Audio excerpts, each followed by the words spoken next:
تحايا كبرى لكم جميعا ومرحبا بكم في حلقة جديدة من حلقات برنامج رئيس التحرير. في هذه الحلقة سأتناول العلاقات المغربية التونسية، خاصة أن هناك الكثير من الالتباسات حدثت خلال الأسبوع الماضي.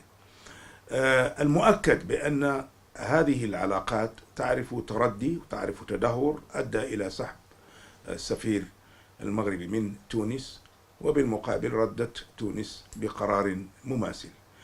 هذه الأزمة في الواقع خلقها الرئيس التونسي قيس سعيد باستقباله لزعيم جبهة البوليساريو أو ما يسمى بزعيم جبهة البوليساريو في لمؤتمر في الواقع لا علاقة للبوليساريو أيا كانت هذه البوليساريو به، مؤتمر يجمع بين الدول الأفريقية 50 دولة أفريقية واليابان. ما هو المبرر لهذا لحضور البوليساريو؟ لا، بالتأكيد لا يوجد أي تبرير لذلك.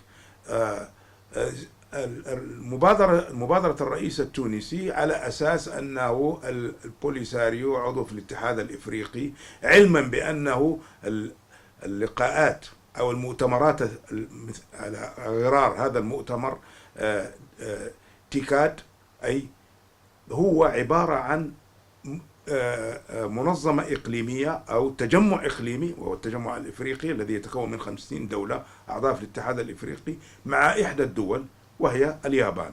وبالتالي لم يكن هناك أصلا مبرر لتوجيه الدعوة إلى البوليساريو في هذه الحالة دبلوماسيا. عندما توجه دعوة لطرف ما في مشاركة في مؤتمر كهذا، الدعوة تكون عادة ثنائية، بمعنى آخر توجيه كان يفترض دعوة من تونس ومن اليابان، وبالتالي لا يحق لأي أحد الطرفين أن يوجه دعوات لأطراف أخرى غير متفق عليها. على أي حال هذا الآن موضوع متجاوز، ما حدث قد حدث، وبكل بساطة يمكن أن نقول بكل وضوح أن الرئيس قيس سعيد اتخذ مبادرة خاطئة تماما أدت إلى تدهور العلاقات بين تونس والمغرب. وهذا الأمر في الواقع فيه الكثير من الغرابة. الرئيس التونسي أستاذ بالقانون الدستوري، يعرف تماما بناء على هذا القانون الدستوري ماذا تعني دولة وما هي مقومات الدول. هذه مسألة. الأمر الآخر، عادة رؤساء الدول يكونوا حريصين حرص كبير جدا على تحسين علاقات مع جميع دول العالم، فبالأحرى أن تكون دولة مجاورة، بل بالعكس يرتبط المغرب وتونس باتحاد، واتحاد هذا الاتحاد ما زال قائما وهو اتحاد المغرب العربي. فلا أدري ما هي الحسابات التي اعتمد عليها الرئيس قيس سعيد من أجل اتخاذ هذه المبادرة. هذا المحور الأول. المحور الثاني في الواقع المعلومات التي تم تداولها قبل أسبوع من أنه تمت تسوية الخلاف أو الأزمة بين المغرب وتونس. مصدر ذلك هو كان الأمين العام لجامعة الدول العربية أحمد أبو الغيط. اجتمع وزراء الخارجية في إطار الجامعة من أجل الحديث أو ترتيبات قمة الجزائر، القمة العربية في الجزائر. فماذا حدث؟ وقع اجتماع ما بين أحمد أبو الغيط بصفته أمينا عاما لجامعة الدول العربية من جهة، وناصر بوريطة وزير الخارجية المغربي، وعثمان الجرندي وزير الخارجية التونسي. خرج بعدها أبو الغيط ليقول بأنه تم تطويق الأزمة بين تونس والمغرب، أي بين الأزمة المغربية التونسية التي تسبب فيها الرئيس قيس سعيد، وبالتالي أعطى إيحاء بأن الأمور تم تجاوزها وأن الأمور ستعود إلى طبيعتها. لكن في الواقع هذا لم يكن صحيحا. هذا التصريح أنا أقول بأنه من أنواع الحديث الصحفية أو التصريحات الصحفية الملتبسة إلى أبعد الحدود. لماذا؟ لأن الأمين العام لجامعة الدول العربية تحدث عن تسوية نهائية للخلاف، في حين أن الأمر كان كالتالي: حدث نقاش حاد جدا بين مندوب المغرب في جامعة الدول العربية على مستوى اجتماع، على مستوى كان مندوبي الدول العربية والمندوب التونسي. حدث خلاف، وكان هناك تبادل حاد للمواقف والآراء. لماذا؟ لأن تونس أرادت أن يصدر من اجتماع الأمناء الذي عادة ما يمهد، أو المناديب الذي يمهد لاجتماع وزراء الخارجية، فقرة تشير أو تنوه بالاجتماع الذي انعقد في تونس بين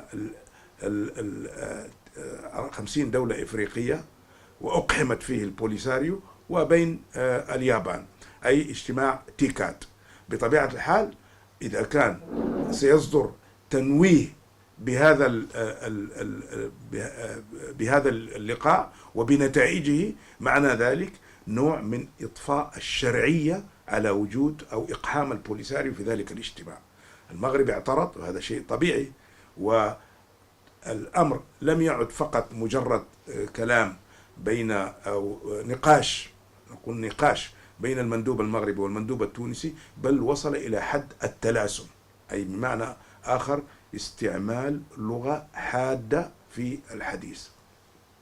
لهذا السبب اتخذ أحمد أبو الغيط مبادرة من أجل اللقاء بين ناصر بوريطة وزير الخارجية وعثمان جرندي وزير الخارجية التونسي، فقط لتطويق تداعيات التلاسن أو النقاش الحاد بين المندوب المغربي والمندوب التونسي. ولكن لم يكن هناك أي شيء فيما يتعلق بتسوية الأزمة، أي تسوية الأزمة التي نجمت عمليا استدعاء السفير هو نوع من تجميد العلاقات.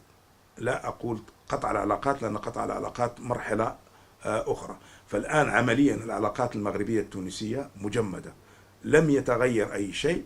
والشيء الواضح في هذا الأمر الواضح تماما أن ناصر بوريطة وزير الخارجية أعطى تصريح قال فيه بأن الموقف المغربي لم يتغير، بمعنى آخر أن موقف المغرب من الخطوة أو المبادرة التي قام بها الرئيس قيس سعيد لم يتغير، وبالتالي بقت الأمور على حالها.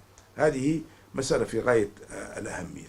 الجانب الآخر هو أنه هذا التصريح جاء بعد أسبوعين من بدء تردي هذه العلاقات، بمعنى آخر أن المغرب متشبث بموقفه. وهذا التشبث ماذا يعني؟ يعني بأنه لا بد في العمل الدبلوماسي وفي السياسة، هذه مسائل تكون واضحة جدا. دولة اتخذت مبادرة أدت إلى تردي العلاقات بين البلدين، هذه الدولة وهي تونس يجب أن تتخذ مبادرة جديدة لتحسين العلاقات بين البلدين، والقنوات الدبلوماسية مفتوحة عادة من أجل هذا الغرض. أساسا الدبلوماسية هي أن تحسن العلاقات بين الدول، وليس تؤدي إلى تدهور العلاقات بين الدول. الذي حدث بعد ذلك، أي بعد سحب يعني تجميد العلاقات الدبلوماسية بسحب السفير المغربي من تونس، وردت تونس بخطوة مماثلة، تدهورت العلاقات الاقتصادية بشكل كبير جدا. لماذا؟ لأن المغرب اتخذ قرار بتجميد اتفاقية التبادل الحر التي كانت قد وقعت في أكادير منذ فترة طويلة. وهذا الأمر بكل موضوعية لا شك بأنه سيكون له انعكاسات سلبية على العلاقات الاقتصادية والتجارية بين البلدين. أنا لا أقول بأنه هذا سيتضرر أو هذا لن يتضرر، ولكن بين البلدين. نحن نعرف بأنه من أهم الأشياء التي تصدرها تونس إلى الجزائر هي التمور، وبطبيعة الحال الآن هذا النوع من التعامل التجاري ستكتنفه الكثير من التعقيدات، وبالتالي سيؤدي إلى تدهور العلاقات الاقتصادية، علما بأنه الذي كان يستفيد من اتفاقية التبادل الحر هي تونس بالدرجة الأولى. الآن كما يقال الكرة في الملعب التونسي، على تونس أن تتخذ مبادرة بنفس المستوى ولكن في الاتجاه الإيجابي. طالما أنها اتخذت مبادرة أدت إلى تردي العلاقات بين البلدين، عليهم الآن أن يتخذوا مبادرة لتحسين هذه العلاقات. وأعتقد بأنه خارطة الطريق في هذا الشأن واضحة وجلية. هذا ما أعتقد، وشكرا لكم جميعا.